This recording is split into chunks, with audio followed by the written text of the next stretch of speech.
First year हाली student, hopefully आप सब खैरियत से होंगे।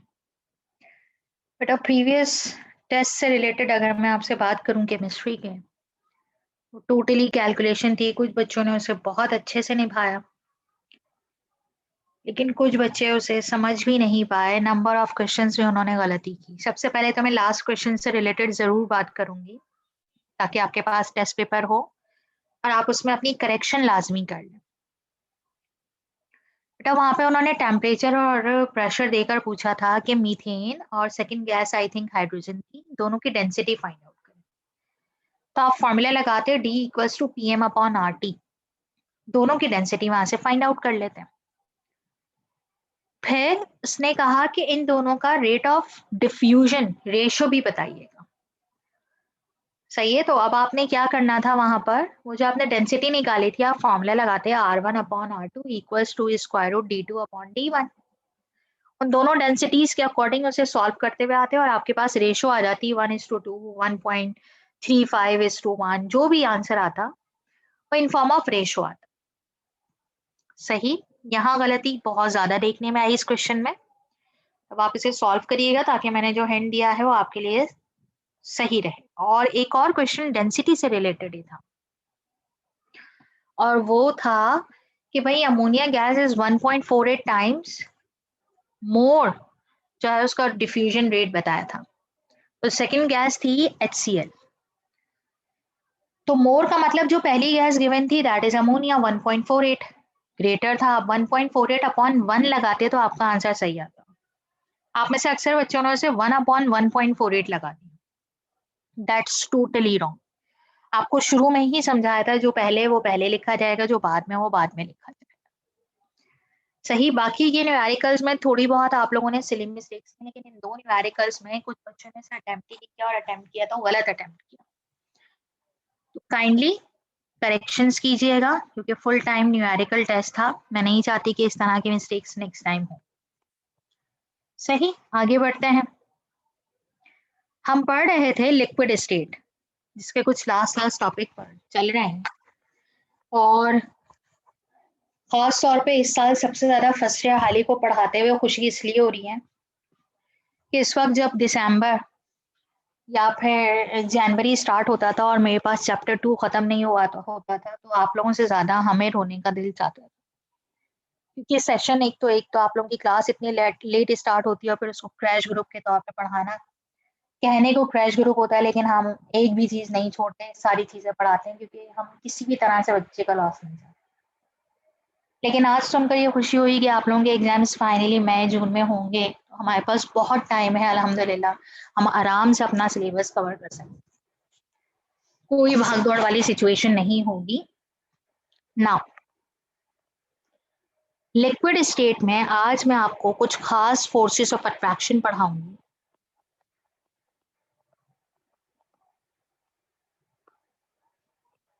आप कहेंगे मिस आपने हमें पहले पढ़ा दी, लेकिन वो forces of attraction in terms of molecules है। पहली फोर्स का नाम है कोहेसिव फोर्स।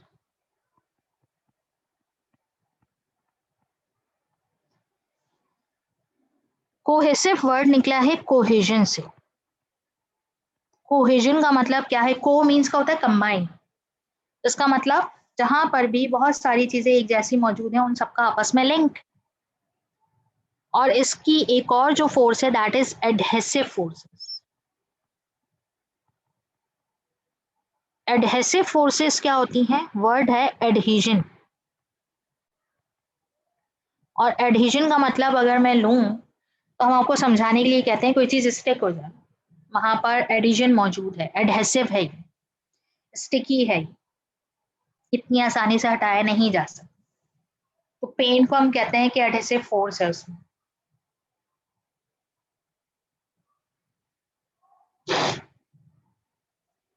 अब आते हैं इसकी असली बात पर। कोहेसिव फोर्सेस ऐसी फोर्सेस हैं, forces of attraction among same molecules।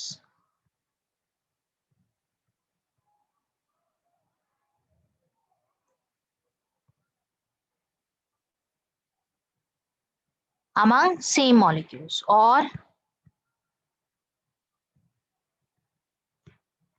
Same molecules का मतलब मॉलिक्यूल्स ऑफ लिक्विड, यानी अगर किसी कंटेनर में लिक्विड मॉलिक्यूल्स मौजूद हैं तो इन लिक्विड मॉलिक्यूल्स का आपस में क्या लिंक है, इस लिंक को कौन बताता है? Yes, cohesive forces. तो वो फोर्सेस ऑफ अट्रैक्शन जो किसके दरमियान होंगी? मॉलिक्यूल्स ऑफ लिक्विड के दरमियान, उसे आप क्या कहते हैं? Cohesive forces. तो इसका मतलब आपने जो वो पढ़ा था, yes, hydrogen bonding, London forces, है ना, और आपने dipole dipole interaction, that mean वो कोहेसिव फोर्सेस की ही टाइप्स थी। अब बात समझ में आ रही होगी, थोड़ा सा अब जो है वो कंसेप्ट क्लियर हुआ। नाउ नेक्स्ट, तो फिर ये एडहेसिव क्या है? Forces of attraction,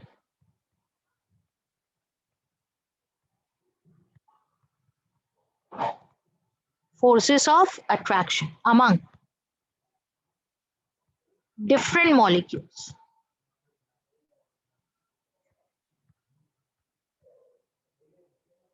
Different molecules means molecules of liquid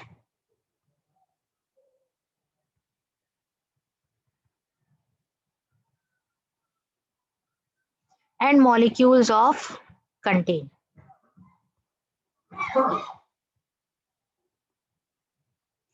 Molecules of liquid and molecules of container. यानी इसका मतलब अगर कोई लिक्विड किसी कंटेनर में मौजूद है तो ये तो हो गए लिक्विड मॉलिक्यूल्स। इस लिक्विड मॉलिक्यूल का कंटेनर के साथ कैसा लिंक है? यानी कंटेनर भी तो किसी सब्सटेंस का बना होगा, उसके भी तो एटम्स, आइंस और मॉलिक्यूल्स होंगे, उनके साथ क्या इंटरेक्शन, उसे आप क्या कहते हैं? Adhesive forces. इसका मतलब लिक्विड में दो तरह की फोर्सेस होंगी, कोहेजन और एडहेशन। कुछ लिक्विड्स ऐसे होंगे जिसमें कोहेसिव फोर्सेस ज्यादा है, कुछ लिक्विड्स ऐसे होंगे जिनमें एडहेसिव फोर्सेस ज्यादा है, लेकिन होती एट अ टाइम दोनों ही है। अब जो आप बात लिखेंगे वो आपके लिए बड़ी इंपॉर्टेंट है in terms of reasons. The point is cohesive forces greater than adhesive forces। अब आप दो तरह के लिक्विड्स पढ़ रहे हैं। पहला लिक्विड वो है जिसमें कोहेसिव फोर्सेस ज्यादा है, दूसरा लिक्विड वो है जिसमें एडहेसिव फोर्सेस ज्यादा है। सही है? अच्छा भाई, आगे बढ़ते हैं। और सेकेंड वन ऐसा है जिसमें adhesive forces are greater then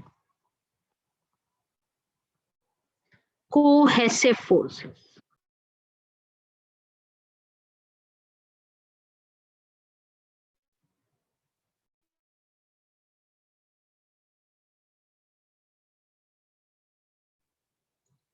adhesive forces greater than cohesive forces।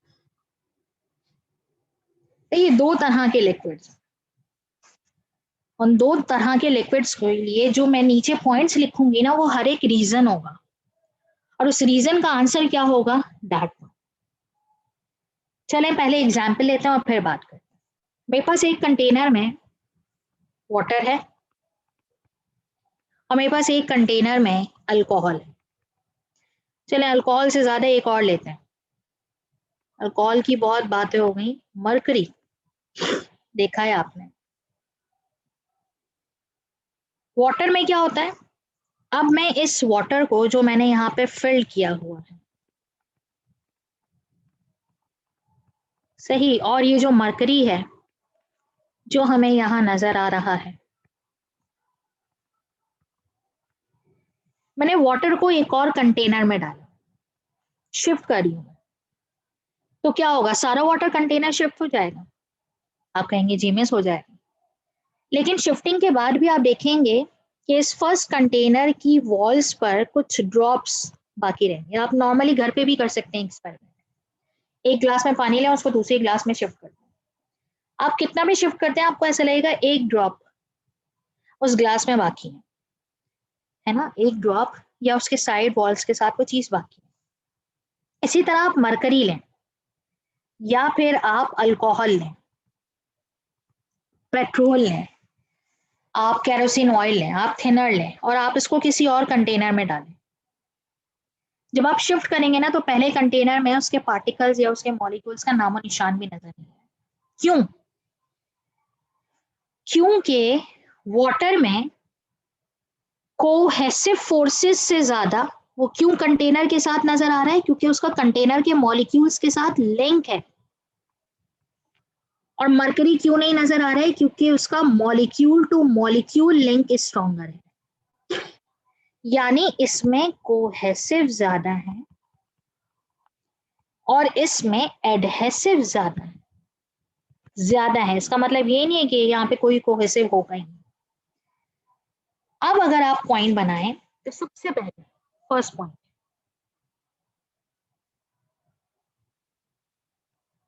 They are non wetting liquids.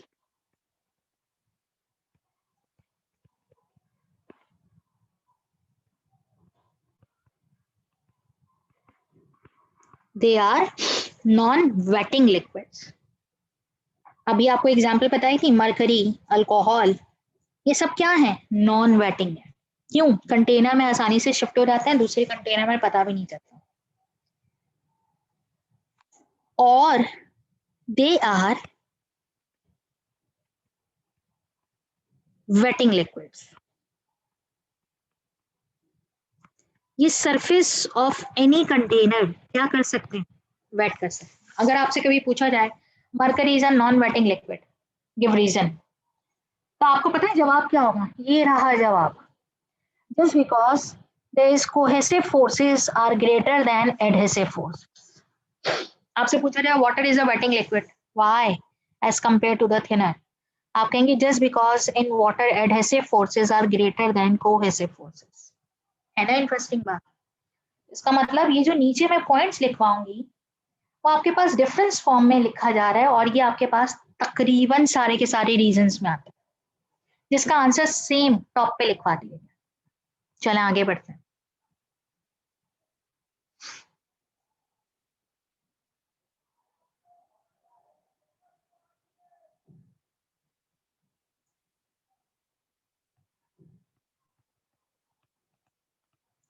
These liquids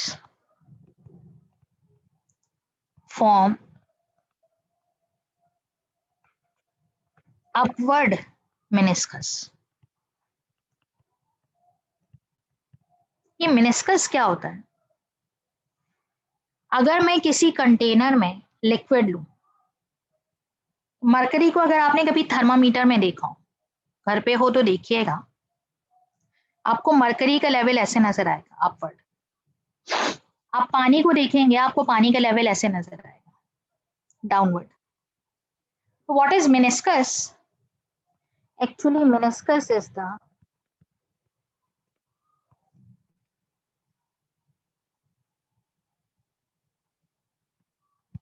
surface of any liquid,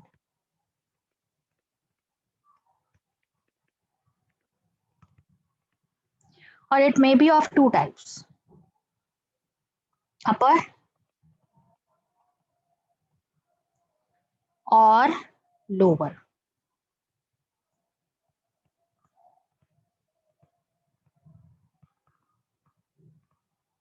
Lower meniscus is somewhat like this, upper meniscus is like this।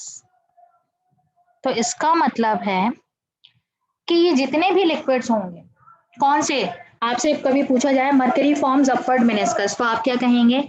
This because they have strong cohesive forces as compare to adhesive forces.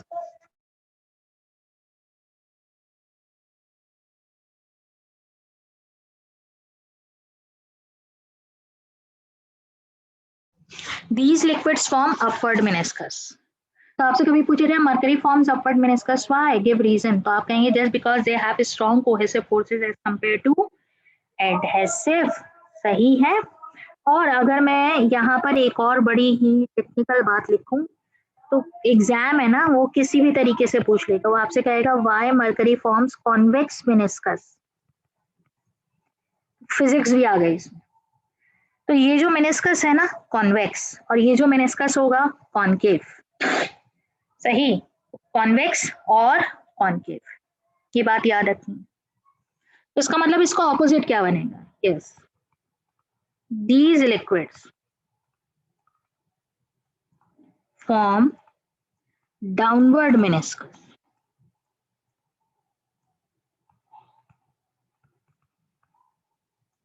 और downward meniscus का मतलब concave meniscus. सही है, meniscus मतलब layer of liquid, surface of liquid. Okay, next.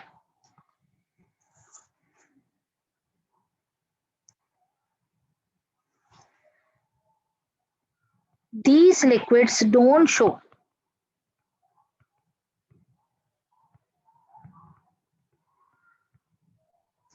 capillary action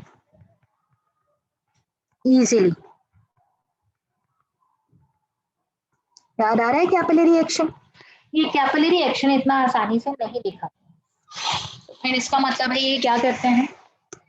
ये capillary action इसका मतलब है कि आपके पास कौन से लिक्विड्स हैं? अगर आपसे कभी पूछा जाए कि मरकरी, मरकरी में थर्मामीटर में मरकरी का लेवल कब राइज होता है? जब टेम्परेचर राइज होगा, जब आप उसके ऊपर कोई फैक्टर अप्लाई करेंगे तभी लेवल राइज हो रहा होगा। टेम्परेचर इंक्रीज होगा तो खुद ब खुद राइज, टेम्परेचर डिक्रीज होगा तो फिर डाउन। तो these liquids don't show capillary action easily, खुद ब खुद नहीं दिखा। लेकिन ये लिक्विड्स क्या करते हैं? दे शो कैपिलरी एक्शन इजीली, बल्कि इजीली लिखने की जरूरत भी नहीं, ये कैपिलरी एक्शन शो कर।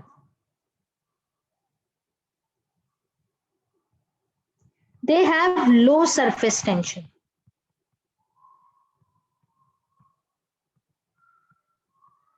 इनमें सरफेस टेंशन क्या होगी? कम। And they have high surface tension. तो अगर आपसे कभी पूछा जाए, ऐसे तो सरफेस टेंशन की बात आपको पॉइंट वाइज बता दी है, लेकिन अगर कभी पूछा जाए तो ये बात याद रखें बेटा कि ये जो पॉइंट्स है ना जो आपको बताए गए हैं, ये सब इनफॉर्म, समझे आपने 8 रीजन एट अ टाइम पढ़े। These are the 8 reasons. मुझे नहीं पता वहां पे वो किस रीजन पे बात कर सकता है, लेकिन मुझे ये पता है कि ये बुक में भी नहीं है। आपके पास नोट्स में कॉनकेव और आपके पास नोट्स में कोहेसिव एडेसिव है, बिल्कुल आप वहां से भी इसे रीड आउट कर सकते हैं। कर्वेचर, जिसे वो कर्वेचर कह रहा होगा उसे हम मेनिस्कस कहते हैं। सही, तो ये सारी बातें आपके पास हैं, लेकिन इसका कॉन्सेप्ट आपके लिए बड़ा जरूरी था। तो आप सरफेस ऑफ एनी लिक्विड कहें या फिर आप लेयर ऑफ एनी लिक्विड कहें, आप उसे कर्वेचर कहें, तो ये बात याद रखिएगा कि ये सब इसी का कॉन्सेप्ट है। सही है, तो यहां तक हमारी बात जो है वो इस कोहेसिव और एडहेसिव से रिलेटेड खत्म है। चलिए लास्ट प्रॉपर्टी ऑफ लिक्विड पढ़ते हैं, विच इज बॉइलिंग पॉइंट।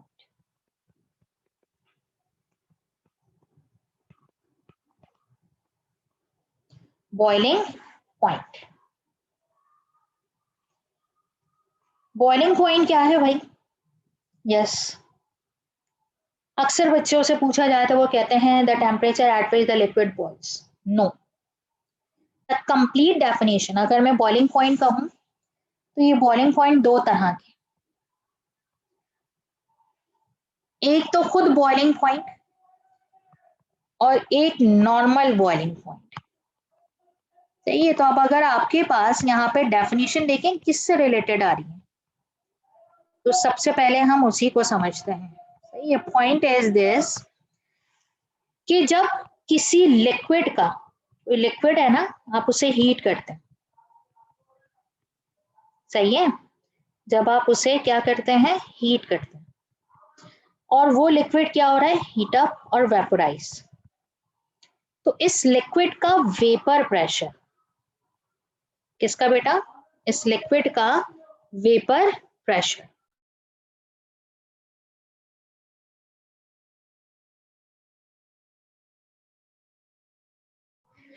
इस लिक्विड का वेपर प्रेशर, कोई भी लिक्विड है,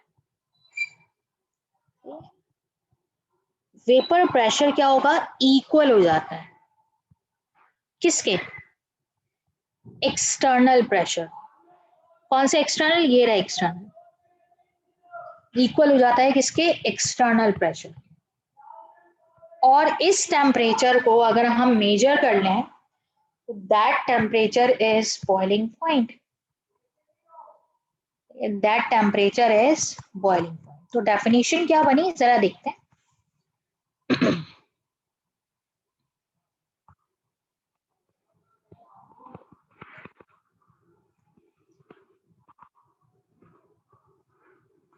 A temperature at which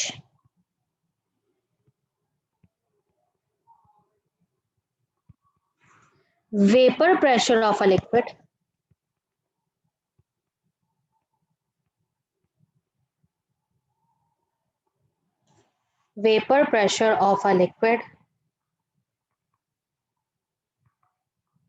becomes equal to the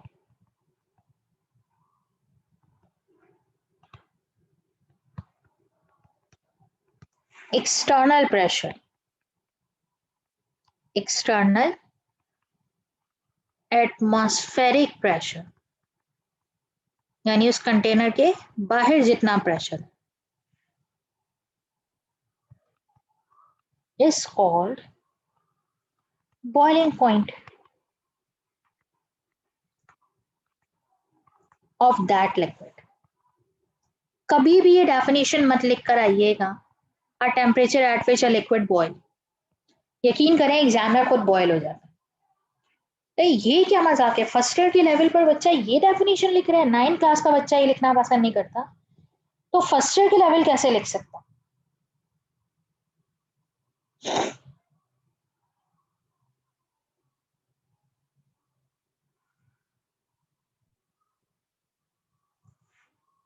normal boiling point,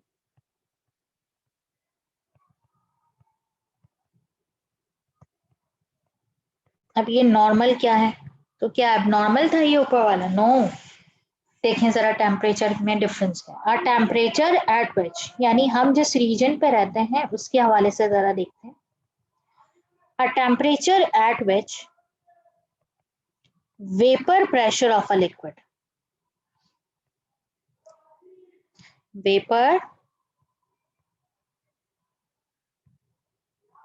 pressure of a liquid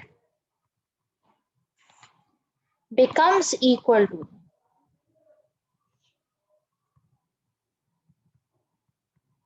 yes becomes equal to the, अब देखें definition में डिफरेंस होगा, 1 एटमॉस्फेरिक एक्सटर्नल, एक्सटर्नल कितना हो, 1 एटमॉस्फेरिक, ना इससे कम ना इससे ज्यादा, 1 atmospheric external pressure is called normal boiling point, normal boiling point।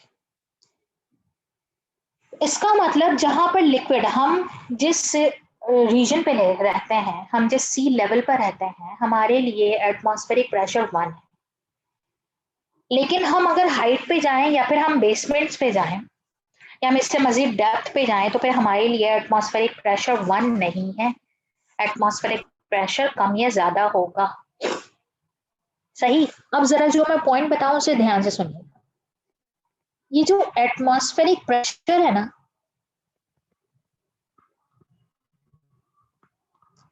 ये हाइट पे डिपेंड करता है। क्या मतलब, अगर हाइट ज्यादा होगी तो एटमॉस्फेरिक प्रेशर कम होगा।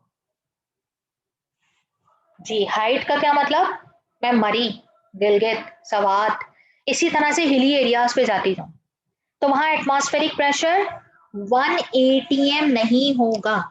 1 ATM का मतलब आप जानते हैं, 1 ATM equals to 760 torr। 1 ATM equals to 760 torr।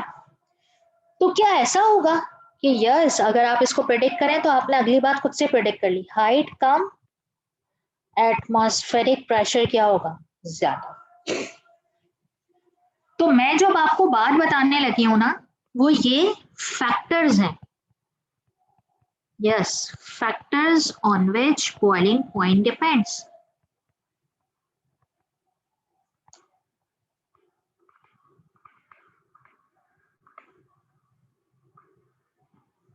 First one, pressure.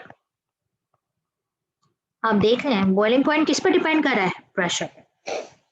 और प्रेशर इनडायरेक्टली किस पे डिपेंड कर रहा है, हाइट पर।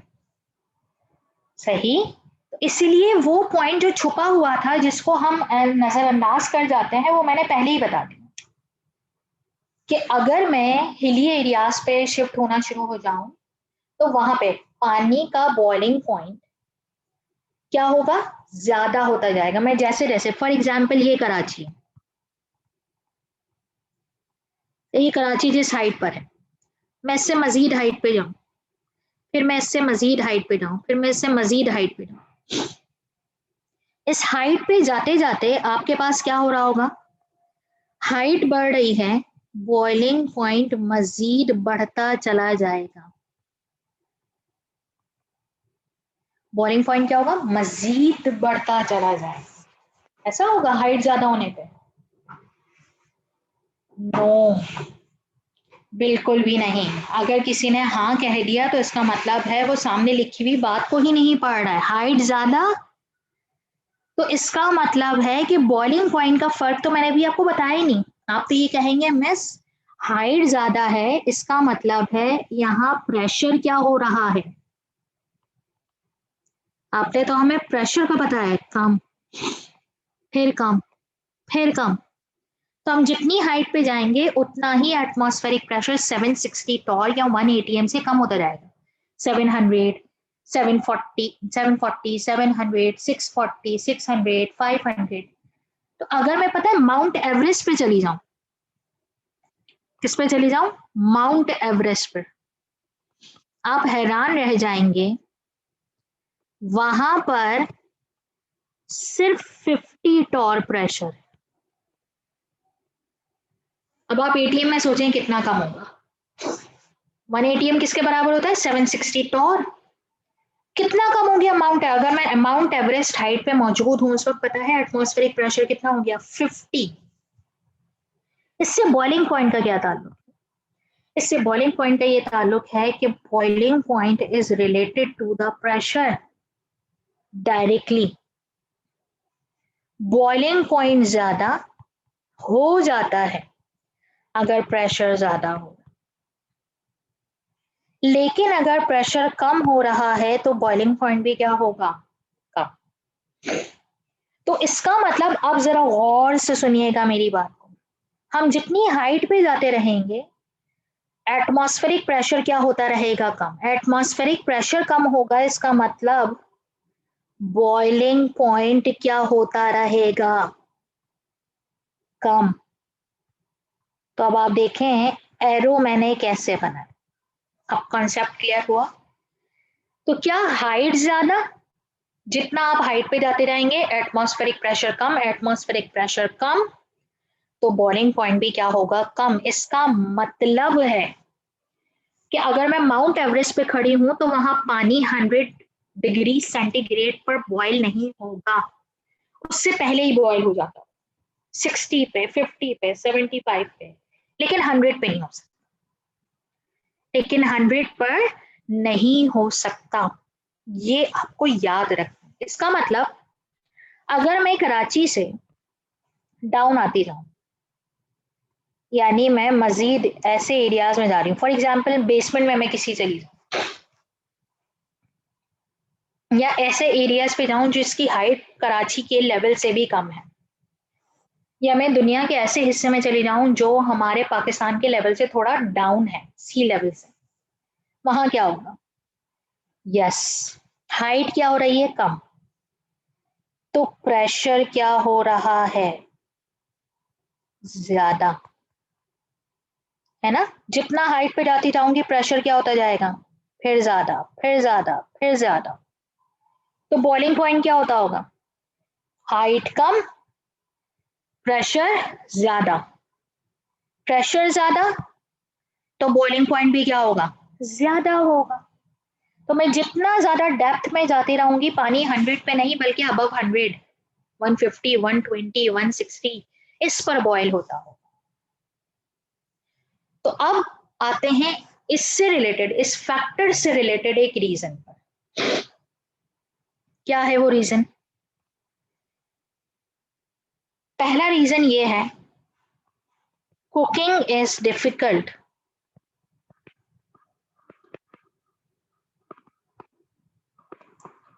At high altitude.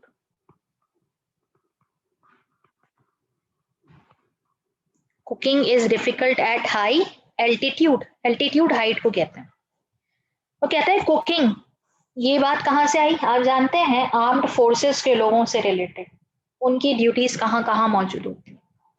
यानी आप सियाचिन से ले लें, वहां वो कितनी हाइट पे मौजूद हैं, वहां सर्वाइवल ऑफ लाइफ कैसे पॉसिबल है, ना कि कुकिंग। वहां तो इंसानी मसल्स, ये पार्ट, ये मीट पार्ट भी जो है वो एक खास लेवल पर, अगर हम अपने तमाम तर इक्विपमेंट्स के साथ मौजूद ना हो तो वो भी एट अ टाइम उस बर्फ के अकॉर्डिंग जो है वो समझ लीजिए कि नंबर ऑफ जो है वो स्किन डैमेजेस के साथ नजर आएगा, और एक टाइम ऐसा आता है कि बॉडी पार्ट्स गल जाते हैं। ना कि वहाँ cooking, cooking is difficult at high altitude, यानी मैं यहाँ से मरी चली जाऊँ, वहाँ कुकिंग इतने आसान नहीं है। क्यों नहीं है? देखते हैं। हम हाइट पे जाएंगे, हाइट पे क्या होगा? एटमॉस्फेरिक प्रेशर ज्यादा। जब एटमॉस्फेरिक प्रेशर ज्यादा होगा ना, तो आपके पास क्या होगा? यस, बॉइलिंग पॉइंट भी क्या हो जाएगा? इंक्रीज्ड। तो इसका मतलब अब आप वहां पे कुकिंग करना चाह रहे हैं, लेकिन हो क्या रहा है? आप मीट, पल्सेस, बीन्स जो भी कुक करना चाह रहे हैं, सही है ना? वो कुकिंग आइटम क्या होता है? कुकिंग आइटम वैसे ही पड़ा रहता है।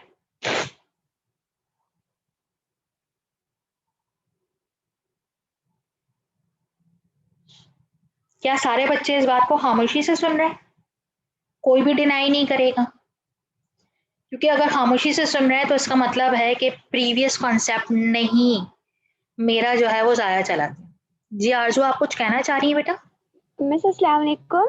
मिस जब वालेकुम। हम हाइट पे जाएंगे तो एटमॉस्फेरिक तो कम होगा ना, एटमॉस्फेरिक प्रेशर कम होगा थैंक तो यू फिर आरजू, थैंक बॉइलिंग यू। पॉइंट भी कम होगा। मैं इतनी देर से परेशान वेलकम। थी कि ऐसा तो नहीं कि मैंने पढ़ा दिया और बच्चों को समझ में ना आया हो, लेकिन आपके जवाब ने मुझे मुतमईन किया कि नहीं, यहाँ सारे बच्चे खामोश जरूर बैठे हैं लेकिन गलत बात नहीं सोचेंगे, तो इसका मतलब कॉन्सेप्ट बिल्कुल सही चला गया। तो क्या हाइट जब ज्यादा होगी तो एटमॉस्फेरिक प्रेशर क्या होगा? कम। यही कहते हैं, जब एटमॉस्फेरिक प्रेशर कम होगा तो आपके पास बॉइलिंग पॉइंट भी क्या होगा? कम। थैंक यू बेटा। अब बॉइलिंग पॉइंट क्या? 100 पे बॉयल होना था, कुकिंग आइटम क्या पड़ा रह जाता है? सेम। और पानी बॉयल हो होकर खत्म हो जाता है। हम क्या करते हैं? उसका ना पानी ऐड करते रहते हैं, भाई ये गल जाए, मीट, पल्सेस, बीन्स, राइस, हम पानी ऐड करते रहते हैं, और पानी क्या होता है? जल्दी जल्दी बॉयल हो जाता है, रैपिडली। सही, इस वजह से वहां पर इन तमाम चीजों की हो जाती है प्रॉब्लम वहां। और जैसे जैसे हाइट पे जाते रहेंगे वैसे वैसे आपके पास जो है वो क्या होता जाएगा? बॉइलिंग पॉइंट कम। तो अगर आपके सामने मैं कभी ऐसे लिख दूं कि मैंने जगहों, पाकिस्तानी जगहों के नाम लिख दिए, गिलगित, सवात, सही, कालाम, कागान, और उन सबकी हाइट भी लिख दी यहाँ पे, और मैं आपसे कहूँ बताइए इनमें से किस में, फॉर एग्जाम्पल अगर मैं आपसे कहूँ, चलें लिख लेते हैं, 101,300, 1,8, 14, ये सब पास्कल्स में, और यहाँ मौजूद है 98341 पास्कल। बताइए इनमें से किस में पानी पहले बॉयल हुआ? इसमें से किस जगह पर? Place number 1, place number 2, place number 3। इनमें से किस में पानी पहले बॉयल होगा? ये हाइट दी है मैंने, सॉरी ये मैंने आपको प्रेशर दिया है, boiling point related to the pressure.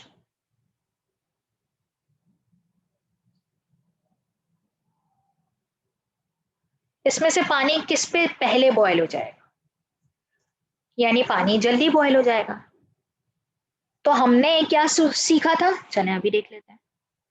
हमने ये सीखा था कि जिसका प्रेशर ज्यादा होगा उसका बॉइलिंग पॉइंट भी ज्यादा होगा, जिसका प्रेशर कम होगा उसका बॉइलिंग पॉइंट भी क्या होगा। तो आप क्या कहेंगे अब यहाँ पर, इसमें से कौन से प्रेशर पर पानी कम बॉइलिंग पॉइंट के साथ बॉयल हो जाएगा? Water boils first, who give me answer quickly।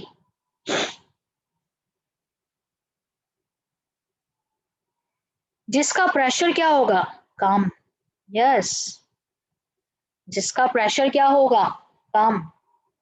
तो जिसका प्रेशर कम होगा वहीं पे पानी क्या होगा, वाटर बॉइल्स फर्स्ट। क्यों भाई? इसलिए कि प्रेशर 18, ये देखें 10,000, या इसको आप ऐसे पढ़ लें 101,300 सबसे लार्जर है, 1814 1814 एंड यहाँ पे 98,341, किसका प्रेशर कम है, दैट वन 1814। तो जहां पे प्रेशर कम होता है वहां पे पानी का बॉइलिंग पॉइंट भी क्या होना चाहिए, कम होना चाहिए, तो इसका मतलब वहां पहले बॉयल हो जाएगा। और मैं आपसे यही बात ऐसे पूछूं कि किस पे पानी देर में बॉयल होगा, तो आप कहेंगे यहाँ देर में बॉयल होगा। क्यों भाई? इसलिए क्योंकि यहाँ पर प्रेशर क्या है, सबसे ज्यादा। कल जब आप बैठे हैं तो नोट्स में से इस रीजन का आंसर पढ़ के बैठे। प्रेशर कुकर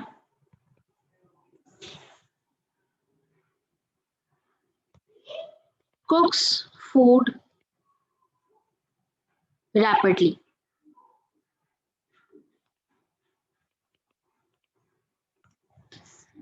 प्रेशर कुकर आपके पास घर पे भी आपने देखा है, और प्रेशर कुकर का यूज आपने पढ़ना है, नोट्स नहीं तो बुक में से पढ़ लीजिएगा। नोट्स वैसे है वहां पे लिखा हुआ भी है इन फॉर्म ऑफ रीजन। ये जो कुकिंग एट हाई एल्टीट्यूड है ये भी वहां पे लिखा है, जो आपको एज इट इज याद करना है। सही। अच्छा, एक मैं खासतौर पे बॉयज से मुखातिब हूँ, मैंने टेस्ट चेक करने के बाद किसी एक स्टूडेंट से पेज के साथ नाम पूछा था, मैं बॉयज से मुखातिब हूँ, तो वो कौन सा ऐसा स्टूडेंट है जिसने मुझे नाम सेंड नहीं किया, बेटा फिर मार्क्स नहीं आ सकेंगे आपके, तो मुझे काइंडली अभी व्हाट्सएप कर दीजिएगा। सही है, thank you so much, Allah Hafiz.